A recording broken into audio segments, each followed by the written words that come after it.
झणझणीत आणि चमचमीत अशा चवीचा अस्सल कोल्हापुरी तांबडा पांढरा रस्सा आजच्या व्हिडिओमध्ये आपण पाहणार आहोत. तांबडा रस्सा हा मटणाच्या स्टॉकपासून बनवला जातो, पण चवीला दोन्ही रस्से खूप वेगवेगळे असतात. तांबडा रस्सा झणझणीत मसालेदार असा असतो आणि पांढरा रस्सा हा नारळाच्या दुधापासून बनवला जातो. तो कमी तिखट असतो आणि सुक्कं मटण कसं बनवायचं हे आजच्या व्हिडिओमध्ये आपण पाहणार आहोत. तर चला रेसिपीला सुरुवात करूया.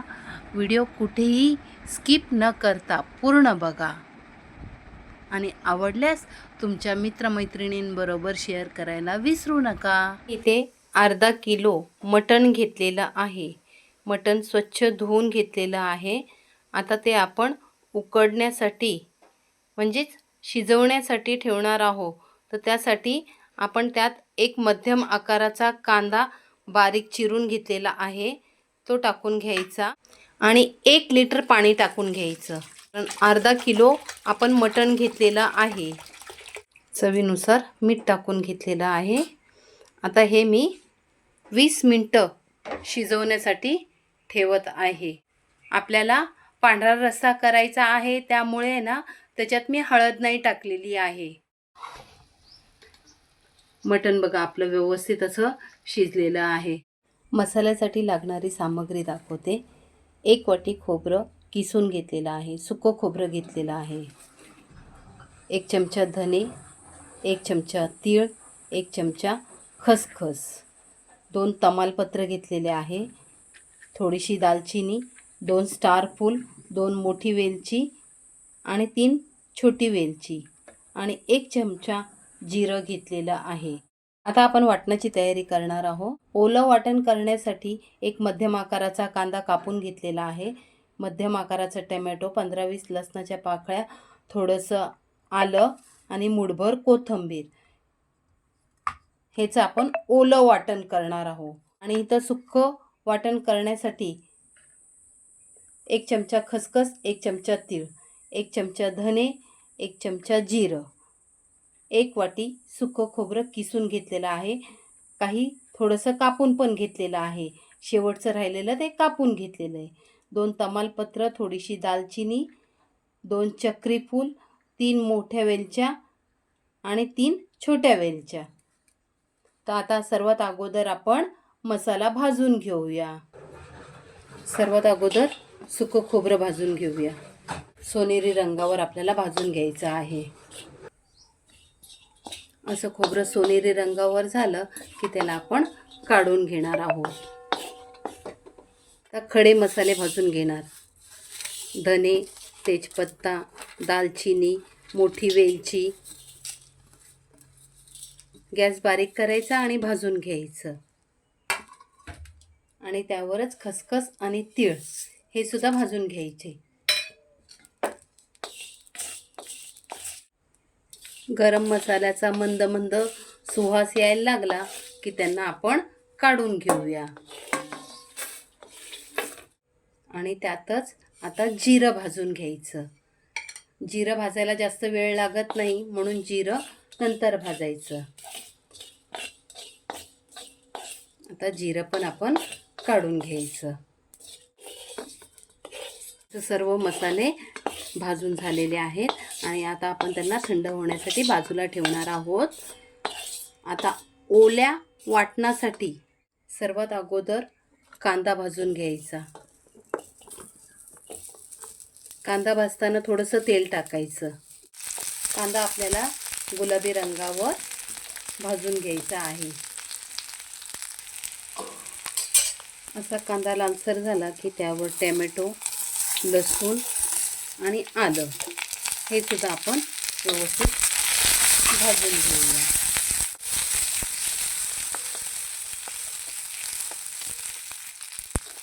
व्यवस्थित भाजून झालेलं आहे. आता गॅस बंद करायचा आणि मसाले थंड करण्यासाठी ठेवून द्यायचे. आणि ही मुठभर कोथिंबीर. मसाले व्यवस्थित थंड झाले की आपण मिक्सरमधून ह्यांना बारीक असं वाटून घेणार आहोत. आपले मसाले थंड होत आहेत ना, तोपर्यंत मी नारळाचं दूध करून घेतलेलं आहे, म्हणजे नारळात मिक्सरला लावून त्याच्यात पाणी टाकून व्यवस्थित नारळाचं दूध काढून घेतलेलं आहे. आता आपल्याला पांढऱ्या रस्स्यासाठी 4-5 काजू आणि मगज बी पाण्यात भिजत घातलेली ती वाटून घेणार आहे. पांढऱ्या रस्स्याला खूप छान अशी काजू आणि मगज बी टाकल्यामुळे चव येते. आता ती मी मिक्सरमधून बारीक वाटून घेते. आपली काजू आणि मगज बीची पेस्ट बनवून तयार झालेली आहे. हे थोड्या वेळासाठी आपण बाजूला ठेवून देऊया आणि आता आपण आपलं वाटण करून घेऊया. अगोदर हे सुक्कं वाटण करून घ्यायचं. एखाद दुसरा चमचा पाणी टाकून वाटलं तरी सुद्धा चालू शकतं. इथं आपले मसाले वाटून झालेले आहेत. ह्याच टोपात करणार आहे, त्यामुळे मी ह्यातलं हे जे सूप आहे हे एका भांड्यात काढून घेत आहे आणि हे मटण एका ताटात वेगळ्या काढून ठेवतो. आता आपण मटण सुक्कं बनवत आहोत. त्यासाठी मी 2 पळी तेल टाकून घेतलेलं आहे. तेल व्यवस्थित गरम होऊ द्यायचं.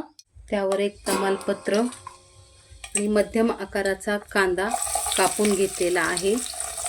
तो चांगला गुलाबी रंगापर्यंत आपल्याला फ्राय करून घ्यायचा आहे. 1 चमचा आलं लसूण पेस्ट टाकून घ्यायची. घरगुती लाल तिखट, कांदा लसूण मसाला आणि काश्मीरी लाल तिखट आणि हळद घेतलेली आहे 1 चमचा. काश्मीरी लाल तिखट मसाला आहे ना, फक्त रंगासाठी घेतलेला आहे. कारण अगं मम्मी, सुकं चिकन नाही, मटन आहे ते. रंग पण खूप छान येतो त्याने. आता आपण वाटून घेतलेले खोबरं आणि गरम मसाला होता ना तो, आणि हा ओला मसाला, कांदा टमॅटो यांना तेल सुटेपर्यंत आपण फ्राय करून घेणार आहोत. अर्धा मसाला आपण सुक्या वाटणामध्ये वापरत आहोत आणि अर्धा मसाला आपण तांबडा बनवण्यासाठी वापरणार आहोत. असं तेल सुटायला लागलं की आपण जे शिजवून घेतलेलं मटण आहे ते यात टाकून घ्यायचं. जनरली हा सुक्कं मटणच असतं ना, त्यामुळे ह्याच्यात जास्त पाणी टाकण्याची गरज नाही. मटणाला मसाला लागावा म्हणून मी 1-1.5 पळी ह्याच्यात मटणाचं पाणी टाकलेलं आहे. आता ह्याला बारीक गॅसवर आपण 10 मिनिटासाठी शिजवूया. तसं मटण आपलं शिजलेलंच आहे. असं तेल सुटायला लागलं की आपलं सुक्कं मटण तयार झालं. आता मी ह्याला बाजूला ठेवते. वरून थोडीशी कोथिंबीर टाकून घ्यायची. इथे आपलं सुक्कं मटण तयार झालेलं आहे. आता आपण तांबडा रस्सा बनवणार आहोत. तांबड्या रस्स्याला आहे ना थोडंसं तेल अधिक टाकायचं. मी 2 पळी तेल टाकून घेतलेलं आहे. तेल व्यवस्थित गरम झालं की त्यावर 1 चमचा लाल तिखट, घरगुती मसाला आहे, कांदा लसूण मसाला, हळद आणि काश्मीरी लाल तिखट मसाला आहे. तुम्ही तिखटाचं प्रमाण तुमच्या आवडीनुसार कमी अधिक करू शकता. मी सर्व 1-1 चमचा घेतलेला आहे.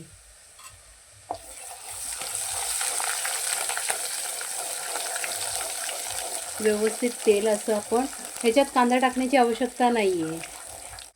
ह्या तेलावर आहे ना ही मटणातली चरबी आहे ती टाकून घ्यायची, म्हणजे तरी खूप छान येते. व्यवस्थित 2 मिनटं आहे ना तेलावर ह्याला फ्राय करून घ्यायचं. आणि आपण जो वाटलेला उरलेला जो मसाला आहे तो संपूर्ण यात टाकून घ्यायचा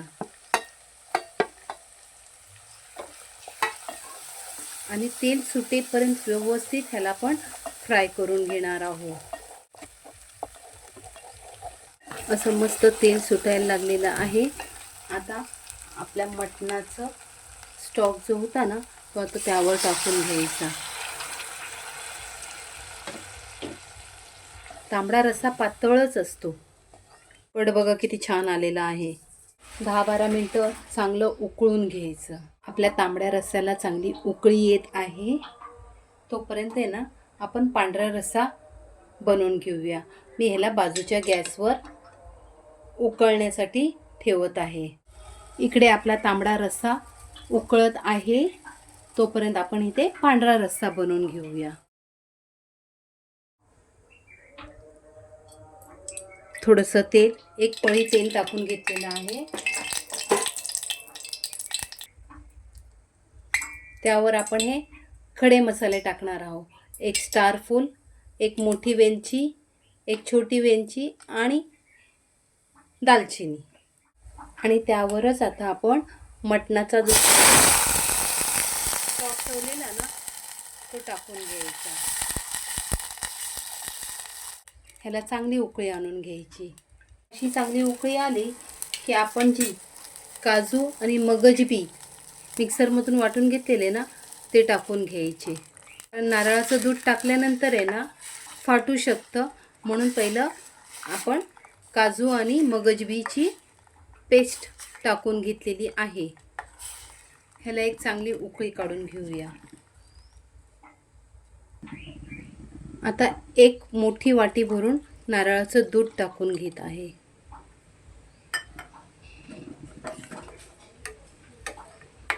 आणि ह्याला एक चांगली अशी मस्तपैकी उकळी काढून घेऊया. आता वरून थोडीशी काळी मिरची पावडर टाकायची. मस्त आपलं पांढरा रस्सा बनून तयार झालेला आहे.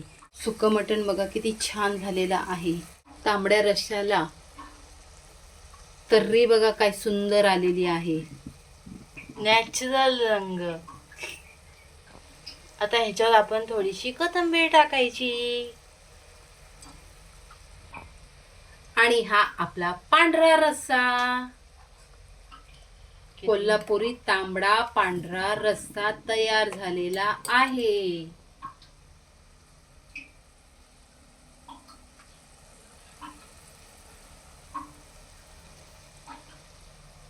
अशा प्रकारे आपली कोल्हापुरी तांबडा पांढरा रस्स्याची थाळी पूर्ण झालेली आहे. मैत्रिणींनो, तुम्हाला जर आजचा हा व्हिडिओ आवडला असेल तर लाईक करा, शेअर करा आणि आमच्या चॅनलला सबस्क्राईब करा. भेटूया पुन्हा नेक्स्ट व्हिडिओ मध्ये. Bye bye.